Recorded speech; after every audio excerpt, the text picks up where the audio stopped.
бұрын соңды мұндай даналық естіп пе едіңіз? Бүгін сіздермен өмір туралы нақыл сөздермен бөлісеміз. Адамнан ар кеткенше жан кеткені жақсы.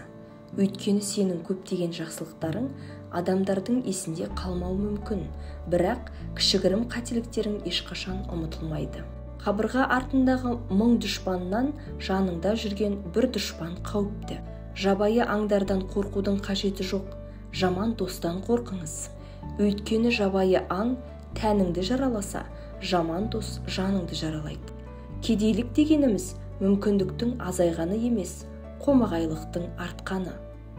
Өзіне өзі ор қазған адамға ешкім де ештеңе де көмектесе алмайды. Бір нәрсені бастау үшін ұлы адам болу қажет емес. Бірақ ұлы адам болғыңыз келсе, бастау сіздің ең үлкен парызыңыз.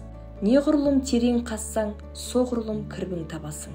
Адамдардың барлығы айналасындағыларды өзгерткісі келеді, бірақ өзін өзгертуді ойламайды да. Өзін жақтырмайтын нәрсені өзгеге де тең көрме. Егер сіз биікке шыққыңыз келсе, тек өз аяғыңызбен шығыңыз, өзіңізге сенім артыңыз.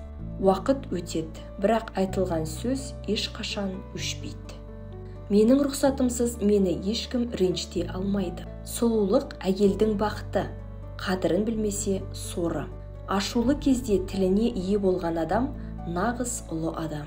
Жаман мінез құлқы бар адамнан аулақ жүріңіз, өйткені сынықтан басқаның бәрі жұғады. Білімдімен дос болсаң, сасқанда ақыл берер. Адамды бақытынан айыратын 3 нәрсе: өткенге өкіну, болашаққа алаңдау, бүгінгі күннің қадіріне жетпеу. Кек алғың келсе, 2 қабір қаз. Егер бай болғың келсе, ақша табуды ғана емес, оны үнемдеуді де үйрен. Атың жақсы болса, ер жігіттің пырағы. Балаң жақсы болса, жан мен тәннің шырағы. Қызың жақсы болса, жайқалып өскен құрағы. Әйелің жақсы болса, бірінші иманың, екінші жиғаның, үшінші ырысыңның тұрағы. Тұзаққа түскен бұлбұлдан еркін жүрген торғай артық. Жүректің біз білмейтін өз ақылы бар. Адам баласы шындығының ашылып қалуынан өлердей қорқып жүрсе, бұдан артық бақытсыздық жоқ. Адамдар сіздің кісілігіңізге сенсін дейсіз бе? Ендеше оларды айтып мақтанбаңыз. Ол мені ұмытқан. Адам өзі неғұрлым ізгі болса, ол соғұрлым басқалардан да соны байқайды. Кешегі күнмен емес, ертеңгі күнмен емес, бүгінгі күнмен өмір сүр. Адамзатқа не керек? Сүймек, сезбек, киімек, қарекет қылмақ, жүгірмек, ақылмен ойлап сөйлемек. Адамды ақылға жетелейтін 3 жол бар. Біріншісі тәжірибе жолы, ол ащы жол.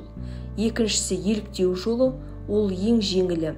Ал үшіншісі ойлау жолы, ол ең таза жол. Өзіңді өзгертпей, өзгені өзгерту мүмкін емес. Менің жетістігіме бола құрметтемеңдер.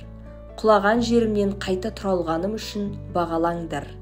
1 келін алдым, отырдым, 2 келін алдым, тік тұрдым, 3 келін алдым, жүгірдім. Жалқауға іс тапсырсаң, атаңнан артық насихат айтар. Қонағың келсе есіктен, ризығың кірер тесіктен. Берсең аларсың, ексең орарсың. Жұмадан үміт күтсең, бейсенбіден әрекетке көш. Сен өзгеге күлме, саған да күлетіндер табылады. Ар жазасы бар, жазадан ауыр. Жауға жалынба, досқа тарылма. Ұлттың тілі сол ұлттың жаны, жан дүниесі. Ол жүректі соқтырып тұрған қан тамыры сияқты. Егер де қан тамыры жабылып қалса, жүрек те соғуын тоқтатпай ма? Үй таңдама, қоныс таңда. Жиеннің алғаны парыз, жезденің алғаны қарыз. Ол мені ұмытқан. Еңбек адамды 3 зұлымдықтан арашалайды: зерігуден, жамандық жасаудан және мұқтаждықтан. Жеке пікірі бар адам ғана бір нәрсеге тұрарлық адам болады. Көшерден бұрын керуен басыңды сайла. Қарыз алардан бұрын береріңді ойла. Қадіріңді білгің келсе, көршіңнен қарыз сұра.